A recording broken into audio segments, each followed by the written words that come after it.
Q&A hot seat ఎలా ఉందండి? అక్కడ నిల్చుంటే బాగుండేది సరదాగా. అప్పటి నుంచి నన్ను ఎవరు అడగకపోతే బాగుండు దేవుడా అని అనుకుంటున్నా, గుండె దడొచ్చేస్తుంది. బట్ ఇదొక కొత్త ఎక్స్పీరియన్స్, బాగుంది.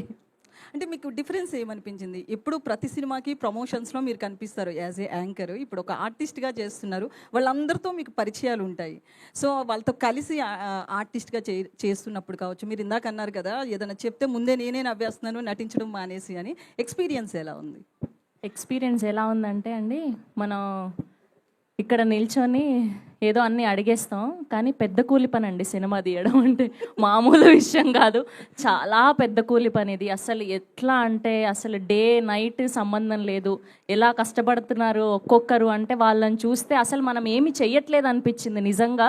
ఇప్పటి వరకు సినిమాలు తీసి సక్సెస్ అయిన ప్రతి ఒక్కరికి కూడా, అండ్ సక్సెస్ కాకపోయిన వాళ్ళందరికీ కూడా థ్యాంక్ యూ సో మచ్. ఇంత అద్భుతంగా పనిచేసి జస్ట్ ఎంటర్టైన్మెంట్ అందించాలని ప్రేక్షకుల కోసం ఇంత కష్టపడుతున్నందుకు hats off to all them అండి. అసలు దగ్గర నుంచి చూసిన అంటే బేసిక్గా కొంచెం కొంచెం నాలెడ్జ్ ఉంది, కానీ మనకు పూర్తిగా నాలెడ్జ్ లేదు.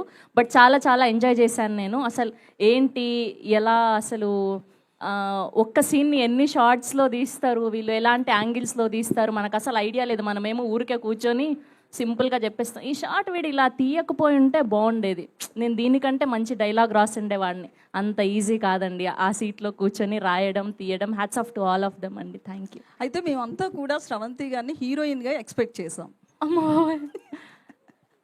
ఇందులో కూడా అలాంటిదే అండి. ఆల్మోస్ట్ హీరోయిన్ శివాని గారు, కాకపోయినా సెకండ్ హీరోయిన్ లాగా ఉండే క్యారెక్టర్ అండి నాది. సో అలా అని చెప్పే నన్ను తీసుకున్నారు గోపి గారు. అలానే చూపించారని కూడా నేను అనుకుంటున్నాను. గోపి గారు ఏంటండి చేశారు తెలిసింది. ఆహా, కాదు కాదు, ఎడిటింగ్ లో తీసేసి ఉంటే ఎడిటింగ్ లో తెస్తే స్టోరీ తీసేసినట్టు. ఓకే, ఆల్ ది బెస్ట్ అండి. వంశీ గారు, సో మీ మీద మీరు బన్నీ వాసు గారి కాంబినేషన్ మీద ఎక్స్పెక్టేషన్స్ ఎక్కువైపోతున్నాయి. అదేమైనా వెయిట్ అనిపిస్తుందా మీకు? వెయిట్ ఏం లేదండి, హ్యాపీ ఫర్ ఇట్. అంటే ఏ మూవీ వచ్చినా ప్రామిసింగ్ కంటెంట్ ఉంటుంది అనేది జనంలో బాగా ఆడియన్స్లో పెరిగిపోయింది. ఎక్కడైనా ఉల్టా అయినా కూడా చివరికి ట్రోల్స్ అనేవి ఎక్కువైపోతాయి.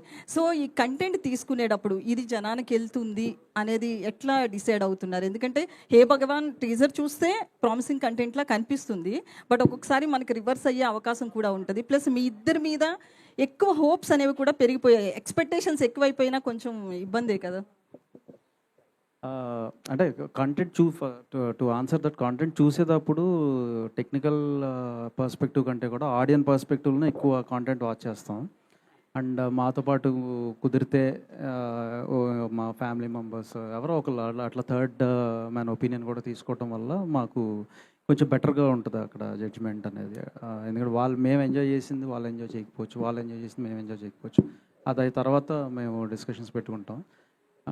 మాకు ప్రెషర్ అయితే ఏం లేదు, కాకపోతే ఓన్లీ ఈ ప్రొడక్షన్ దాంట్లో బిజీ అవుతున్నాం కాబట్టి కొంచెం గ్యాప్ ఇద్దాం ఇట్లా రిలీజెస్ అని అనుకుంటున్నాం అంతే. హే భగవాన్ తర్వాత అండ్ ప్రామిసింగ్ కంటెంట్లో కనపడటం కాదు, ప్రామిసింగ్ కంటెంట్ ఇది. 100% షూర్ షాట్ విన్నర్ హే భగవాన్ ఫెబ్లో వస్తుంది. 2026లో పోస్ట్ సంక్రాంతి రిలీజెస్లో ఇది చాలా పెద్ద హిట్ కాబోతుంది. 2026లో చెప్పుకోదగ్గ సినిమాల్లో హే భగవాన్ ఒకటి ఉంటుంది. అయితే ఫాదర్ రోల్ నరేష్ గారు ఉన్నారు కాబట్టి ఫ్యామిలీ బిజినెస్ అనేది అంటున్నారు కదా, మీరు ఇందాక గెస్ట్ చేయమన్నారు కదా, నరేష్ గారు ఉన్నారు కాబట్టి ఆయన ఏదో డొనేట్ చేస్తారేమో అనుకుంటున్నాం. శివాని గారు, మేము చెప్పం బ్రో. శివాని గారు ఇక్కడ హలో సార్. లిటిల్ హార్ట్స్ తర్వాత కొద్దిగా గ్యాప్ తీసుకున్నా అంటే చాలా టైం తీసుకుంటున్నాను మూవీస్కి. టైం అర్థం కాలేదండి. లిటిల్ హార్ట్స్ హిట్ అయింది కదా, అవునండి. అంటే వరుస కంటిన్యూగా మూవీస్ ఏం రావట్లేదు, అంటే కొంత టైం తీసుకొని సెలెక్టెడ్గా పోతున్నట్టున్నారు. మంచి సినిమాతో రావాలి కదండి. అంతేనా? అంతే అండి. దాంతోపాటు రెమ్యునేషన్ కూడా ఏదో కొద్దిగా పెంచుకున్నారు అనేసి అంత లేదండి, అసలు అసలు అలా లేదు. అంతే, తక్కువ రెమ్యునేషన్ యా, అంతేనా? 6 నెలలు కూడా అవ్వాలి little heads producer friendly actor నేను. ఏంటండి 6 నెలలు కూడా అవ్వాలి లిటిల్ హెడ్స్ వచ్చి. అదే కదా సార్, నేను అదే అనుకుంటున్నాను. ఎలా బతకాలి మేము అసలు? ఇంకా నెలకో సినిమాతో వచ్చామంటారు పాపం. మీరైతే నెలకో సినిమా రిలీజ్ చేస్తున్నారు. మాది వదిలేండి, అందుకే ఎక్కడి నుంచి కొంచెం గ్యాప్ ఇస్తాం. శివాని గారు, హలో అండి. ఆనంద్ ఇటు సినీ ఇండస్ట్రీకి వచ్చారు కదా, ఇప్పుడు ఆర్టిస్ట్గా వచ్చారు, మరి యాంకరింగ్ చేస్తారా మానేస్తారా? అయ్యో, ఇది ఎలా అంటే అండి ఇది మెట్టినిల్లు ఇది పుట్టినిల్లు లాగా సో రెండు ఉంటాయి అట్లా కాదు రెండు ఆడ ఉంటా ఈడ ఉంటా లేదు లేదు మహానటి సినిమా చాలాసార్లు ఓహో నేను అంత ఆలోచించలేదండి సారీ అంటే 5,000 లోపలికి వెళ్తున్నాయంటే యాంకరింగే మెయిన్ కారణం కాబట్టి ఖచ్చితంగా వదిలేది లేదు అది చేసుకుంటా ఇది చేసుకుంటా కాకపోతే మధ్య మధ్యలో గ్యాప్ ఇచ్చి అట్లా వెళ్ళొస్తూ ఉంటాను ఇదంటే నాన్ షెడ్యూల్ ఇక కంటిన్యూస్గా చేయాలి కదా, ఈవెంట్స్కి ప్రాబ్లం అవుతుంది కదా అనేసి.